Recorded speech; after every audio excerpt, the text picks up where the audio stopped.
நாடை காப்பாற்றணும்னா ஒருத்தர் வரணும். அந்த ஒருத்தர் தான் இன்னைக்கு வந்திருக்கிற விஜய். தமிழ்நாட்டு மக்களுக்கும் ஊழலுக்கும் நடக்கிற போர், தமிழ்நாட்டு மக்களுக்கும் லஞ்சத்துக்கும் நடக்கிற போர், விஜய்க்கும் ஸ்டாலின் சாருக்கும் நடக்கிற போர். இன்றைக்கு வந்திருக்கிற விஜய் அவர் வரட்டும், வந்து பார்ப்போம். நல்லா பண்ணால் தொடருவாங்க. நான் திராவிட இயக்கத்துக்காரனாக இருந்தாலும் காங்கிரஸ்காரரை நான் மதிக்கிறேன். மாற்றான் தோட்டத்து மல்லிகையும் மணக்கும்னார் அண்ணா, அதை வச்சு தான் அதை சொல்கிறேன். திராவிட முன்னேற்ற கழகம் என்றது அண்ணா செத்த அன்னையோட மூடி மறைச்சாச்சு. அதுக்கு பிறகு அன்னைக்கு புதைச்ச அன்னைக்கே அதனுடைய கொள்கைகளையும் சேர்த்து புதைச்சிட்டாங்க. நீ கொடுக்குற பணத்தை வாங்கிக்கோங்களா, அவங்களுக்கே தெரியும் இந்த பணம் நம்ம ஊழல் அடித்து வந்த பணம் தான் அப்படின்னு வருது.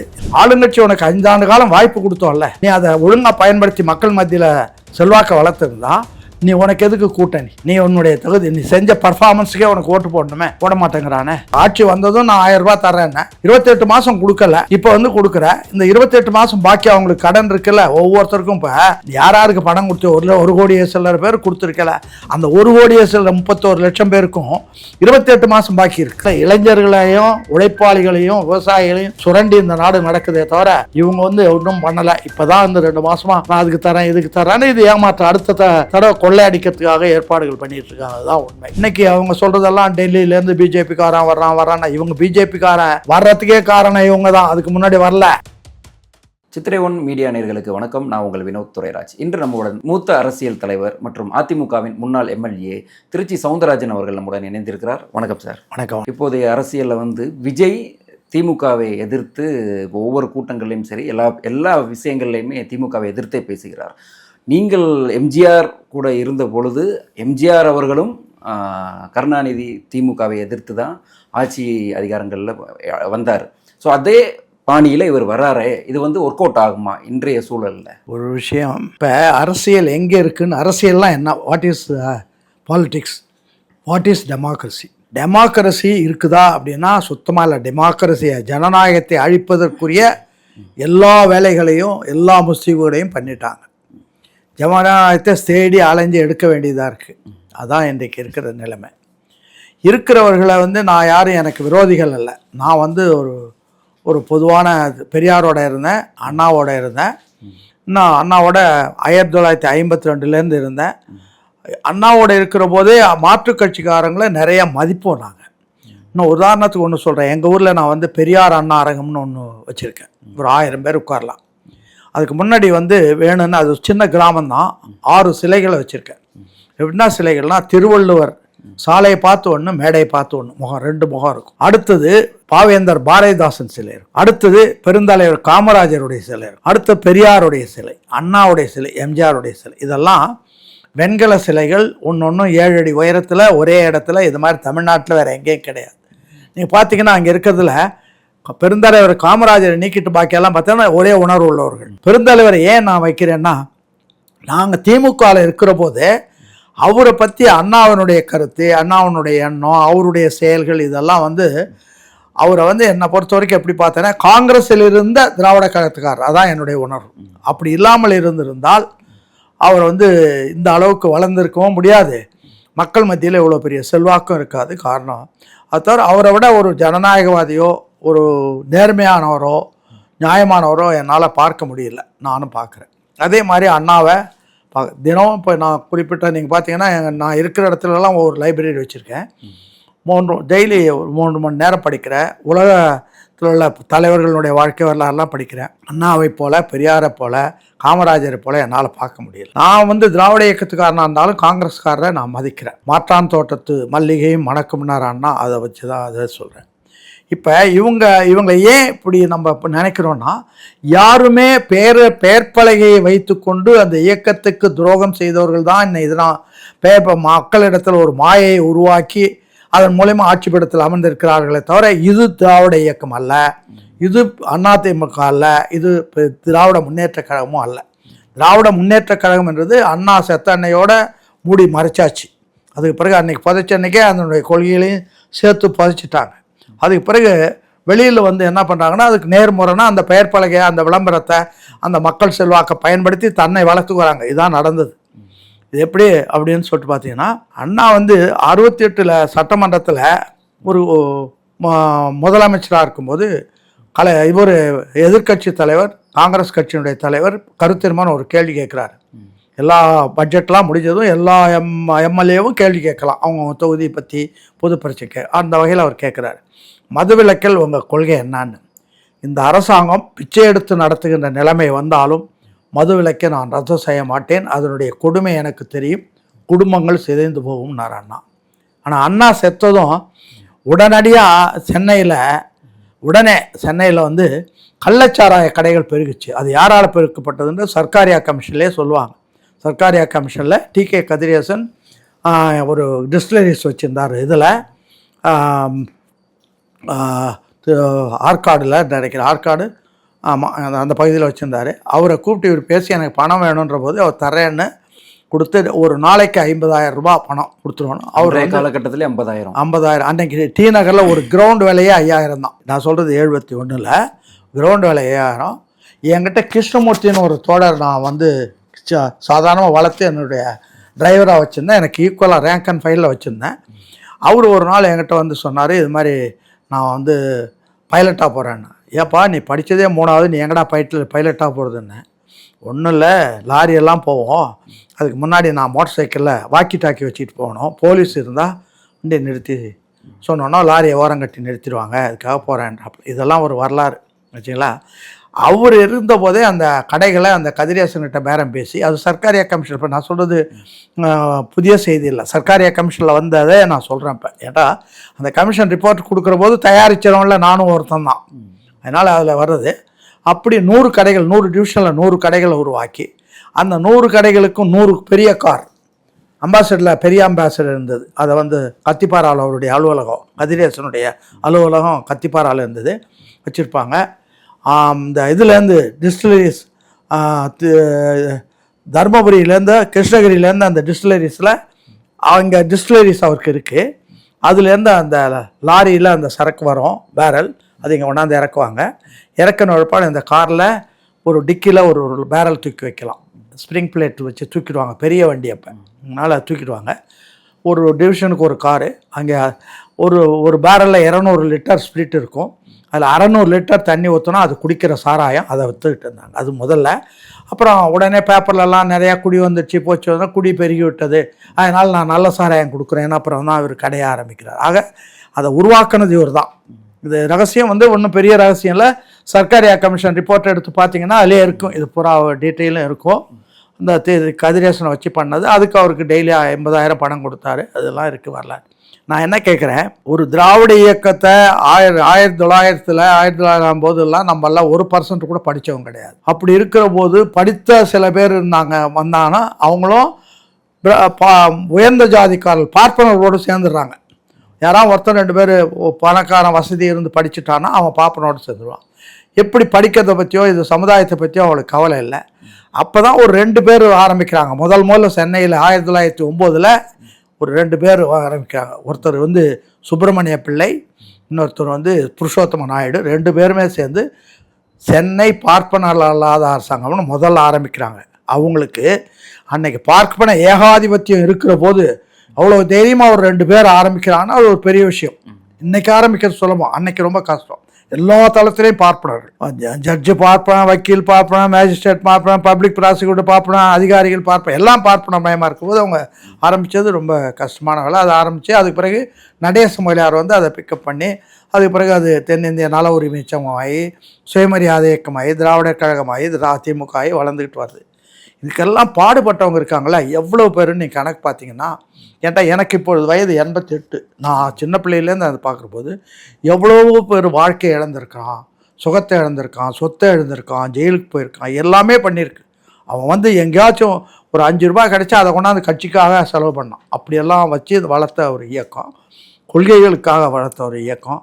அண்ணா அதை வந்து ஒழுங்காக ரொம்ப நேர்மையாக ஜனநாயக ரீதியாக வளர்த்தார். அவருடைய ஜனநாயக பண்பெல்லாம் சொல்லப்போனால் அது ஒரு தனி வரலாறாகும், அது விட்டுறேன். அப்படி வளர்த்த இயக்கத்துலேருந்து வந்த பிற்பாடு அதுலேருந்து பணம் பண்ணணும், அதுக்கு முன்னாடி வரைக்கும், அண்ணாவுக்கு முன்னாடி வரைக்கும் இருந்த முதலமைச்சர்கள் எந்த முதலமைச்சர் பேர்லேயும் எந்த கரப்ஷன் சார்ஜும் கிடையாது. அவர் ஓமாந்தூரார் இருந்தபோதும் சரி, காமராஜர் இருந்தபோதும் சரி, குமாரசாமி ராஜா இருந்தபோதும் சரி, யார் பேர்லேயும் அதெல்லாம் பண்ணுறது கிடையாது. அமைச்சர்கள்லாம் பொது வாழ்க்கைக்கு வருவாங்க, கக்கன் மாதிரி இருக்கிறவங்க தான் இருந்தாங்க. அதுக்கு பிறகு இவங்க வந்த பிற்பாடு தான் கரப்ஷன் கொஞ்சம் கூட வெக்கம் இல்லாமல் கரப்ஷன் அது இதெல்லாம் பண்ணி இந்த நாட்டை மோசடி பண்ணி ஒரு திசை திருப்பி போயிட்டாங்க. இன்றைக்கி வந்து நாடு வந்து எங்கேயோ போய் நிற்குது. அதாவது சாராயத்தை பற்றி யாருமே பேச மாட்டாங்கிறான், ஊழலை பற்றி பேச மாட்டாங்கிறான், லஞ்சத்தை பற்றி பேச மாட்டாங்கிறான். இல்லை, எதிர்க்கட்சிகள் வந்து ஜனநாயகத்தில் ஆளுங்கட்சி இருக்கும், எதிர்க்கட்சி இருக்கும். ஆளுங்கட்சியினுடைய மூக்கனாங்கயிறு எதிர்க்கட்சியில் இருக்கும். ஆளுங்கட்சி தவறு பண்ணுற போது இவன் மூக்கனாங்கயிறை வச்சு ஒரு உலுக்கி இது இப்படி நடக்குது, மக்களுக்காக பாடுபட வேண்டிய இவனே அவங்க கூட போய் சரண்டர் ஆகிட்டாங்க. கொஞ்சம் கூட வெக்கம் இல்லாமல் முதல்ல ஆளுங்கட்சி தப்பு பண்ணுறதுன்றது வந்து கிடைத்த வாய்ப்பை அவன் பயன்படுத்துகிறான். அவங்க கூட இவங்க போய் இவன் பண்ண வேண்டிய கடமையை செய்யாமல் மக்களுக்கான செய்யாமல் அவங்க கூட போய் சேர்ந்துக்கிட்டது ஒரு ஜனநாயக துரோகம். அது எதிர்க்கட்சிகளுக்கு நான் இன்றைக்கி எச்சரிக்கையாக சொல்கிறேன். நீங்கள் எதிர்க்கட்சிகளாகவே இல்லை, நீங்கள் ஆளுங்கட்சிக்கு எடுபடிகளாக மாறிவிட்டீர்கள். உங்களை திருத்திக் கொள்ளுங்கள், இல்லாவிட்டால் மக்கள் உங்களை திருத்துவார்கள். உங்கள் மீது நம்பிக்கை இழந்து விட்டால் நீங்கள் வந்து வெளியில் வந்து ஆக வேண்டியிருக்கும். இதுதான் உள்ள நிலைமை. இன்றைக்கி அதை போல் ஆயிட்டு ஒருபாடு அந்த கட்சியில் இருக்கிறவங்கள நான் வந்து எல்லா கட்சியிலும் எனக்கு நண்பர்கள் இருக்காங்க. கேட்குற போது ஏன்ப்பா உங்கள் கட்சியில் இப்படியெல்லாம் பண்ணுறாங்களே, இதெல்லாம் தப்பு இல்லையா அப்படி இப்படின்னா, ஆமாண்ணே என்ன பண்ணுறது அப்படின்னா, ஏன் அப்போ என்ன பண்ணுறதுன்னு நீ நினைக்கிற, வெளியில் வந்துட வேண்டியது தானே அப்படின்னா, நான் அது அவனுடைய பலகீனம் என்னென்னா, ஒரு ஊரில் ஒரு தனியாக ஒருத்தன் ஆகிட்டான்னு வச்சுக்கோங்க, எல்லாரும் சேர்ந்து அவனை தொல்லை கொடுப்பாங்க.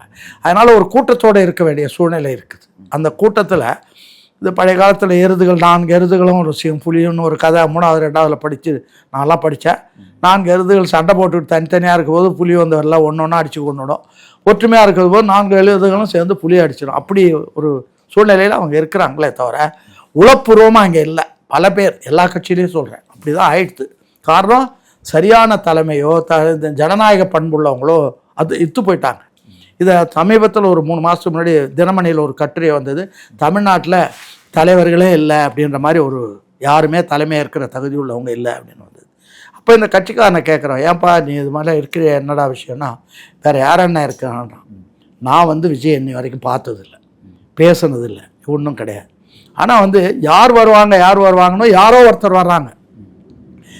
நீங்கள் பூராவும் இந்த நாட்டை நாசப்படுத்திட்டீங்கன்னு ஆயிடுது. உங்களால் வந்து இன்னைக்கு கூட மதுவை பற்றி சொல்கிறதுக்கோ, ஊழலை பற்றியோ, லஞ்சத்தை பற்றியோ, மற்ற தவறுகளை பற்றியோ சொல்கிறதுக்குள்ள யோகியத அம்சம் கிடையாது. அப்படி இருக்கிற போது யாரோ ஒருத்தர் வந்தால் அவரை வந்து இளைஞர்கள் இருக்கிற மக்களுக்குள்ள அந்த எண்ணம் இருந்தது என்னன்னா, எந்த ஆஃபீஸுக்கு போனாலும் ஊழல் லஞ்சம் கரப்ஷன் இல்லாமல், லஞ்சம் இல்லாமல் எந்த வேலையும் நடக்கலை அப்படின்றது ஆயிடுது. அந்த மக்களும் வெறுப்போடு இருக்கிறாங்க. நீ கொடுக்குற பணத்தை வாங்கிக்கோங்களா, அவங்களுக்கே தெரியும் இந்த பணம் நம்ம ஊழல் அடித்து வந்த பணம் தான் அப்படின்னு வருது. இதெல்லாம் வச்சு இன்றைக்கி வந்து வந்திருக்கிற விஜய் அவர் வந்து வரட்டும், வந்து பார்ப்போம், நல்லா பண்ணால் தொடருவாங்க. நான் ஒரு ஆளுங்கட்சி இன்றைக்கி வந்து 1000 பேர் எதிர்க்கட்சிகளை கூட்டணி சேர்த்துக்கிட்டே இருக்கேன். நான் கேட்குறேன், எதிர்க்கட்சிகள் ஆளுங்கட்சி எதிர்க்கிறதுக்கு கூட்டணி சேர்க்கலாம். ஆளுங்கட்சி உனக்கு 5 ஆண்டு காலம் வாய்ப்பு கொடுத்தோம்ல, நீ அதை ஒழுங்காக பயன்படுத்தி மக்கள் மத்தியில் செல்வாக்கை வளர்த்துருந்தா நீ உனக்கு எதுக்கு கூட்டணி? நீ உன்னுடைய தகுதி, நீ செஞ்ச பர்ஃபார்மன்ஸுக்கே உனக்கு ஓட்டு போடணுமே, போட மாட்டேங்கிறானே. அதுதான் உள்ள நிலைமை. இன்னும் சொல்லப்போனால் உங்க கூட இருக்கிறவங்களே ஊழல் பேர்வழிகள், மற்ற கட்சிகள்லேருந்து ஊழல் பண்ணிட்டு வந்தவங்க, லஞ்சம் வாங்கினாங்க, நீயே ஊழல் வழக்கு போடுவேன்னு சொன்னதெல்லாம் அவங்களெல்லாம் நீயே சேர்த்துக்கிட்டு இருக்கிற. அப்படி இருக்கிற போது நாடை காப்பாற்றணுன்னா ஒருத்தர் வரணும். அந்த ஒருத்தர் தான் இன்றைக்கி வந்திருக்கிற விஜய். என்னை பொறுத்த வரைக்கும் அந்த விஜயினுடைய செல்வாக்கு வளருமானால் வந்து ஒழுங்காக பண்ணால் தொடர்ந்து இருக்கலாம். இல்லைன்னா அடுத்த தடவை வேறு யாராச்சும் வர போகிறாங்க, அதுதான் நடக்கும். ஆனால் ஜனநாயகத்தில் என்ன சொல்கிறாருன்னா, இந்த ஊழல்லாம் இல்லாமல் இருக்கணும்னா தேர்தலுக்கு 6 மாதத்துக்கு முன்னாடி ஆட்சி பொறுப்பில் இருக்காங்க பதவி விட்டு விலகிடணும். நீ போய் மக்களுக்கு செஞ்சதை சொல்லி பேசி அவங்ககிட்ட அடுத்த எலெக்ஷனில் வரணும். நீ கடைசி நாள் வரைக்கும் உட்காந்துட்டு நான் அது கொடுக்குறேன், இது கொடுக்குறேன், அதுக்கு பண்ணுறேன், இது பண்ணுறேன்னு சொல்கிறேன். இதை யாரும் நம்ப மாட்டாங்க. என்ன சாதாரண ஆளே கேட்குறாங்க, கட்சி வந்து ஆட்சி வந்ததும் நான் 1000 ரூபா தர்றேன்னு 28 மாதம் கொடுக்கல, இப்போ வந்து கொடுக்குற இந்த 28 மாதம் பாக்கி அவங்களுக்கு கடன் இருக்குல்ல, ஒவ்வொருத்தருக்கும் இப்போ யாருக்கு பணம் கொடுத்து 1 கோடி சில்லற பேர் கொடுத்துருக்கல, அந்த 1 கோடி சில்லற 31 லட்சம் பேருக்கும் 28 மாதம் பாக்கி இருக்குது. நீ 3 மாதத்தை கொடுத்துட்டு ஒரு 2 மாதம் கோடைக்கால வெயிலுக்காக கொடுக்குறேன்டா. வெயில் வருஷம் வருது, இந்த வெயில் மாத்திரம் ஸ்பெஷல் வெயிலாக தெரியுது. காரணம் தேர்தல் வர்றதுனால இவங்களுக்கு ஸ்பெஷல் வெயிலாக தெரியுது, தவிர வேற ஒன்றும் கிடையாது. அதனால் என்னுடைய கருத்து, நாடு நல்லா இருக்கணும், நாடு ஜனநாயக ரீதியில் நீ இருந்தால் தொழில் பண்ணி பண்ணணும். தொழிலில் பண்ணுறவன்லாம் வந்து இதில் வச்சுக்கிட்டு எல்லா தொழிலையும் வளப்படுத்திக்கிட்டு கவர்மெண்ட் போடுற திட்டங்களில் வர்ற பணம் பூரா பெரும்பகுதி பணம் இந்த மந்திரிகள் அவங்கவுங்க தொழிலுக்கே எடுத்துக்கின்னுறாங்க. இன்னும் சொல்ல போனால் இயற்கை வளங்கள் பூரா போயிடுச்சு. நான் 1962 சென்னைக்கு வந்தேன். அதுலேருந்து இங்கே தான் இருக்கேன். நீங்கள் பார்த்தீங்கன்னா என்ன சென்னையை சுற்றி இருந்த மலைகளே காணோம். மலைகளே காணாம அது அது என்ன குடிசையாது மலையை வளர்த்துனா. அதனால் இயற்கை வளங்கள் சுரண்டப்படுது. நீதிபதிகளே கேட்குறாங்க, நீங்கள் எல்லாத்தையும் இப்பயே அழிச்சிட்டிங்கன்னா. ஒரு நீதிமன்றத்தில் கேட்டிருந்தார் ஒரு நீதிபதி, ஏன் அடுத்த தலைமுறைக்கு நீங்கள் என்ன வைக்க போகிறீங்கன்னு கேட்குறாரு. வெக்கமா இல்லை இதுக்கு? இந்த கேள்வி வந்தபோதே அன்னைக்கே அரசாங்கத்தை தூக்கி எறிஞ்சிட்டு நாணயமான அரசாங்கம் வெளியில் வரணும். வெளியில் வராமல் எப்படி இருந்தாலும் கவ்வி பிடிச்சிவோம், யார் காலையாச்சும் உழுந்து பிடிப்போம், எப்படி வேணாலும் பிடிப்போம் அப்படின்றது நினைக்கிற போதே நீ அடுத்தபடி தொடர்ந்து இந்த ஊழலை லஞ்சத்தை செய்வதற்கு நீ தயாராகிடுறேன்னு அர்த்தம். கட்சிக்கும் துரோகம் பண்ணாங்க, நாட்டுக்கும் துரோகம் பண்ணியிருக்கீங்க, எல்லாத்தையும் பண்ணிவிட்டு மக்களினே அழிவுப்பாதைக்கு அழிச்சிட்டு போயிட்டு நான் இன்றைக்கி நாடு நல்லா இருக்குன்னா நாடு நல்லா இருக்கிறது இவங்களால இல்லை, பெரியார் அண்ணா உருவாக்குன அந்த உணர்வு. படிக்கணும், அதுக்கு வேண்டிய வேலைகள் செஞ்சு காமராஜர் இருந்து கல்விக்கூடங்களை திறந்ததனுடைய நம்முடைய இளைஞர்கள் படித்தாங்க, வெளிநாட்டுக்கு போகிறாங்க, அவங்க லட்சமாக இங்கே சம்பாதிச்சு இங்கே அனுப்புகிறாங்க. உங்களுக்கு அரசியலில் இருக்கிறவங்களுக்கு அது அரசாங்கம் நடத்துகிறவங்களுக்கு வெளிநாட்டு செலாவணி கிடைக்குது. அதோடு மட்டுமில்ல அந்த பணத்தை இங்கே ஒரு படம் அவன் செலவு பண்ணுறான். செலவு பண்ணால் அதுக்கும் தான் நீ 28% வரி வாங்குற. அதனால் இளைஞர்களையும் உழைப்பாளிகளையும் விவசாயிகளையும் சுரண்டி இந்த நாடு நடக்குதே தவிர இவங்க ஒன்றும் பண்ணலை. இப்போ தான் 2 மாதமாக நான் அதுக்கு தரேன் இதுக்கு தரேன்னு இது ஏமாற்ற அடுத்த தடவை கொள்ளையடிக்கிறதுக்காக ஏற்பாடுகள் பண்ணிட்டு இருக்காங்க. அதுதான் உண்மை. அதேமாரி இப்போ கூட KN நேரு அமைச்சர் அவர் மீது அமலாக்கத்துறை 2 கடிதம் அனுப்பியிருந்தும் அவங்க மேலே FIR பதிவு பண்ணலை. இப்போ நீதிமன்றமே பதிவு பண்ண சொல்லியிருக்கு. அப்படி இருந்தும் இன்னும் தாமதமாக இருக்குது. இதில் முதல்வர் சிக்குவார்களா? இப்போ அரசாங்கத்தில் இருக்கிறவங்களுக்கு யாருக்குமே வெக்கம் இல்லை, நியாயங்களை செய்யணும்னு இல்லை. நீதிமன்றம் சொன்ன ஒரு பாடம் கேட்கல. நான் இப்போ சமீபத்தில் விருதாச்சலத்துலேருந்து வேப்பூர் சேலத்துக்கு போனேன். வழியில் விருதாச்சலத்துக்கு தாண்டி ஒரு 10 கிலோமீட்டரில் பார்த்தீங்கன்னா ஒரு மைல் 1.5 மைல் நீளத்துக்கு ஒரு காம்பவுண்ட் இருக்குது. யாருதுடா இந்த காம்பவுண்டு, உள்ளே என்னடா நடக்குதுன்னு அங்கே இருக்கிறவங்க கேட்டால் உள்ளே 1000 ஏக்கர் இருக்குங்க, எல்லாம் ஏதோ பெரிய இண்டஸ்ட்ரி கட்டுறாங்க. கேட்டால் கனிமொழி தின்றாங்க, நேரு தின்றாங்க, அவங்களுக்கு தின்றாங்க, யாரும் ஒன்றும் சொல்ல மாட்டேங்கிறாங்க. சோறு மாத்திரம் 10 அடி 12 அடி உயரத்துக்கு ஒரு மைல் கணக்கில் வச்சுருக்கு, என்னன்னு சொல்ல மாட்டாங்க. அது மாதிரி எல்லா இடத்துலையும் கரப்ஷன். அவங்க அரசாங்கமே அவங்கள வளப்படுத்தி வருதுன்ற மாதிரி வந்துடுச்சு. அதை பரம்பரைன்ற மாதிரி இன்றைக்கி சீட்டு கேட்குற எனக்கு கொடு, என் பையனுக்கு கொடு, என் மருமகளுக்கு கொடு அப்படின்னு கேட்டுக்கிட்டு இருக்கிற சூழ்நிலை வந்தால் இதுக்கு வெக்கக்கேடானது. ஒரு அரசாங்கமே கிடையாது, ஒரு கொள்ளை கூட்டம். ஒரு சில பேரை வச்சுக்கிட்டு மக்களை ஏமாற்றி பாமர மக்களை அப்படியே இருக்கணும், அவன் குடிகாரனாக இருக்கணும், லஞ்சம் இதாக இருக்கணும் வச்சுக்கிட்டு ஏமாற்றி மக்களை நாசப்படுத்துகிற விஷயம் தவிர இதிலேருந்து இந்த நாடு திருந்தாவிட்டால் இன்னொரு 10-15 ஆண்டு காலத்தில் இந்த நாடு அழிந்தே போகும். இன்றைக்கி அவங்க சொல்கிறதெல்லாம் டெல்லியிலேருந்து பிஜேபிக்காரன் வர்றான்னா இவங்க பிஜேபிக்காரன் வர்றதுக்கே காரணம் இவங்க தான். அதுக்கு முன்னாடி வரல. அண்ணா இருந்தபோது பிஜேபிங்க காலடி வைக்கலை, யாரும் வைக்கலை. இப்போ இவங்க ஜெயலலிதா முதல்ல அதை கொஞ்சம் திறந்து விட்டாங்க. அவங்க கட்சி அரசியலுக்கு சம்மந்தம் இல்லாதவங்க வந்தாங்க, அதுவும் பிராமின்னு அது அவங்க திறந்து விட்டாங்க. அவங்கள இப்போ வந்தபோது பண்டாரங்கள் பரதேசிகள்னு சொன்னவர் தான் கருணாநிதி. அடுத்தாப்புல அவங்க விட்டதும் உடனே நீ போய் சேர்ந்த அவங்களுடைய 17 ஆண்டு காலம் ஆட்சி இருக்கிற தமிழ்நாட்டுக்கு என்ன பண்ணுறீங்க? ஒன்றும் பண்ணுறது கிடையாது. உங்களை வளப்படுத்திக்கிறது, உங்கள் தொழிலை வளப்படுத்துறது, உங்கள் பரம்பரையை வளப்படுத்துறது, இப்படி தான் போகுதே தவிர இது மக்களுக்கான ஆட்சியே கிடையாது, ஜனநாயகமும் கிடையாது, மக்கள் ஆட்சியும் கிடையாது. இது ஒரு கொள்ளை கூட்டம். இது கொள்ளை கூட்டத்தை மாயை உருவாக்கி மக்களை ஏமாற்றி கொண்டு இருக்கிறார்கள். அதுலேருந்து ஒரு விடிகாலம் பிறக்குமான்னு தான் இளைஞர்கள் எதிர்பார்க்குறாங்க, நல்ல விவரம் தெரிந்தவர்கள் எதிர்பார்க்காங்க, படித்தவர்கள் எதிர்பார்க்காங்க, எல்லாரும் பண்ணுறாங்க. சில பேர் பணத்துக்காக பொறுக்கி திங்கிறதுக்காக அவங்களோட இருக்கிறாங்க. அவ்வளோதான். பார்க்கலாம் சார், அடுத்தடுத்த வாதங்களை சந்திப்பாங்க. நன்றி. நல்லது, மகிழ்ச்சி.